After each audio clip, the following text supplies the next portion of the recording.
तो कहने का अर्थ यह है कि अडानी इतने जल्दी डूब जाएंगे, इतने जल्दी खत्म हो जाएंगे,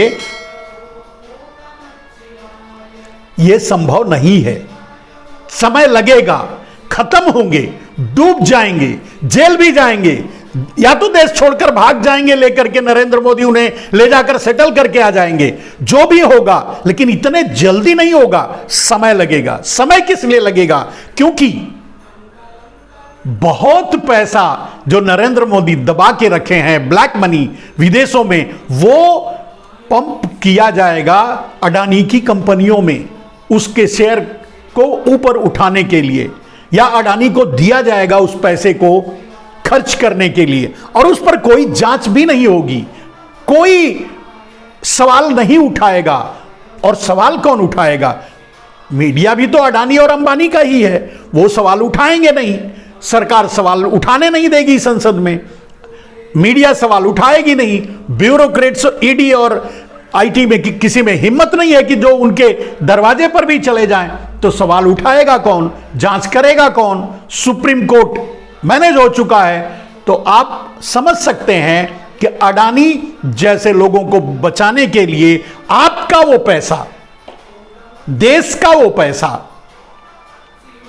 वो काला धन, जो यही चोर जो बीच में भाई लगाते हैं, यही चोर जो विदेशों में ले जाकर रखे हैं, उसी पैसे को इनडायरेक्टली अडानियों की कंपनियों में, अडानी जैसे लोगों की कंपनियों में लगा करके उन्हें फिर से बचाने की कोशिश की जाएगी। लेकिन सवाल यह है कि मैंने कई बार कह चुका हूं, गुब्बारा फट चुका है, तो वो अब उसमें हवा नहीं भरी जा सकती, चाहे जितनी कोशिश कर लें मोदी जी, चाहे जितनी ताकत लगा लें, अडानी के गुब्बारे में अब हवा नहीं टिकेगी और नहीं भरेगी।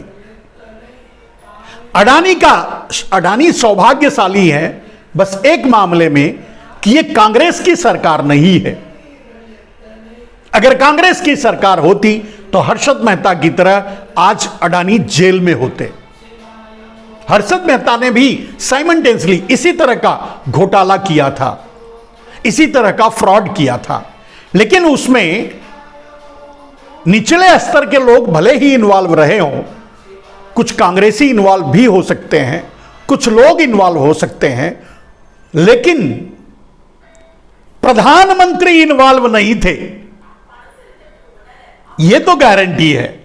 और प्रधानमंत्री इन्वॉल्व नहीं थे, इसीलिए हर्षद मेहता को जेल में डाला गया, इसीलिए हर्षद मेहता जेल में मर भी गए। ये सौभाग्य है अडानी का, जो वो मोदी काल में फ्रॉड किए हैं, मोदी के अमृत काल में फ्रॉड किए हैं। और इस अमृत काल का अगर कोई फायदा उठा रहा है, इस अमृत काल में अमृत कोई पी रहा है, इस अमृत काल को अमृत काल अगर कहीं कहा जा सकता है तो मात्र अडानी के लिए अमृत काल है। अडानी अंबानी जैसे लोगों के लिए, या बीच में भाई लगाने वाले चोरों के लिए।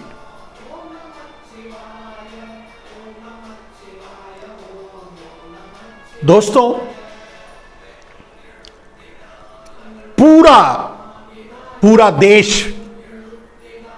अगर सड़क पे उतर जाएगा, मैं कई बार कह चुका हूं, और ये इससे आपको अंदाजा लग सकता है, आप समझ सकते हैं कि नरेंद्र मोदी कितने समर्पित हैं अडानी के लिए। उससे आपको एक उदाहरण अगर आपके सामने रखा जाए तो आप समझ सकते हैं कि नरेंद्र मोदी प्रधानमंत्री नहीं, सीईओ हैं अडानी के। उदाहरण क्या है? किसान बिल। जब नरेंद्र मोदी प्रधानमंत्री बने, पहला कुछ दिन ही बीता होगा, शायद 2015-16 में, उन्होंने भूमि अधिग्रहण बिल लागू करने की कोशिश की और लाया। और सिर्फ यही नहीं, उसे 3 बार ऑर्डिनेंस के जरिए देश पर थोपने की कोशिश की। ये मोदी का दुर्भाग्य था या अडानी का दुर्भाग्य था कि संसद में बहुमत नहीं था, संसद में विरोध हुआ, विपक्ष ने विरोध किया, जिसके कारण किसान बिल लागू नहीं कर पाए। 3 बार ऑर्डिनेंस के बाद भी चौथी बार उनको चुपचाप पीछे हटना पड़ा।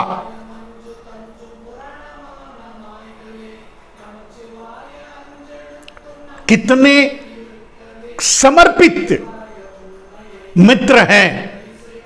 अगर कांग्रेस ये बात कहती है कि ये अमृत काल नहीं मित्र काल है, तो आप भी समझ सकते हैं, आपको भी समझ में आ रहा होगा कि एक मित्र के लिए एक मित्र किस हद तक जा सकता है, आप अंदाजा लगा सकते हैं। अडानी के लिए नरेंद्र मोदी ने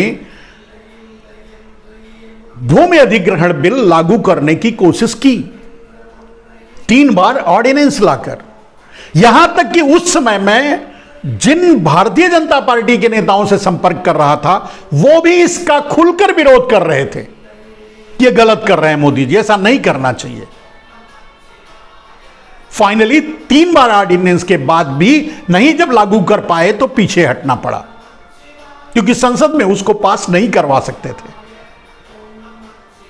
लेकिन जब उन्होंने राज्यसभा और लोकसभा दोनों में बहुमत हासिल कर लिया, लोकसभा में तो पहले ही थे, तब उन्होंने क्या किया, 3 किसान बिल लाए अपने मित्र अडानी के लिए। पहले ही बोल चुके थे, मित्र अडानी तुम जितना चाहो भारत में गोडाउन बना डालो, जहां जहां चाहो कोने कोने में गोडाउन खड़ा कर दो। और तब किसान बिल लाए। यह मित्रता नरेंद्र मोदी की, एक कंपनी के प्रति समर्पण एज ए सीईओ, देश के प्रति नहीं। मैं तो पहले भी वो खुद ही कह चुके हैं, मैं गुजराती हूं, व्यापार मेरे कुल में है। तो जो गुजराती है, जो भारतीय नहीं है, पहले गुजराती है बाद में भारतीय है, तो जो गुजराती है पहले और व्यापार उसके खून में है, तो व्यापार ही करेगा। इसलिए वो अडानी के साथ खड़े हैं, इसलिए अडानी के सीईओ बनकर काम कर रहे हैं। तो किसान बिल लाए। इस मित्रता की सघनता को देखिए। किसान बिल का विरोध करने के लिए भारत के सभी किसान सड़क पर उतर गए।